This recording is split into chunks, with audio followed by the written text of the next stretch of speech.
ഹരേ കൃഷ്ണ. ഗുരുവായൂരപ്പ. ഗുരുവായൂരമ്പലത്തിൻ്റെ വളരെ അടുത്ത് സ്ഥിതി ചെയ്യുന്ന ശ്രീ ഗുരുവായൂരപ്പൻ്റെ കാൽപാദം പതിഞ്ഞ പുണ്യഭൂമിയാണ് കണ്ടാണിശ്ശേരി കല്ലുത്തിപ്പാറ ശ്രീകൃഷ്ണ ക്ഷേത്രം.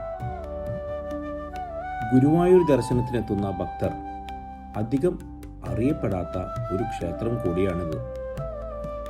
പ്രകൃതി ഭംഗി കൊണ്ടും വളരെ മനോഹരമായ പാറക്കെട്ടുകൾക്കിടയിലാണ് ഈ ക്ഷേത്രം സ്ഥിതി ചെയ്യുന്നത്. പാറയ്ക്ക് മുകളിൽ ഭഗവാൻ ശ്രീ ഗുരുവായൂരപ്പൻ്റെ കാൽപാദം തെളിഞ്ഞു കാണാം എന്നതാണ് ഈ ക്ഷേത്രത്തെ വേറിട്ട് നിർത്തുന്നത്. ഇതിന് സമീപത്തായി ഒരു കയറിൻ്റെ അടയാളവും നമ്മൾക്ക് കാണാനായി സാധിക്കും. കഠിനമായ വേനലിലും വറ്റാത്ത ഒരു കുളം ഇവിടെയുണ്ട്.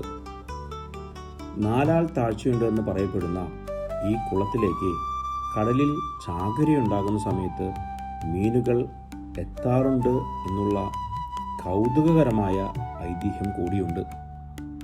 പ്രഭാതത്തിലും പ്രദോഷത്തിലും ഇവിടെ നിത്യപൂജയുണ്ട്.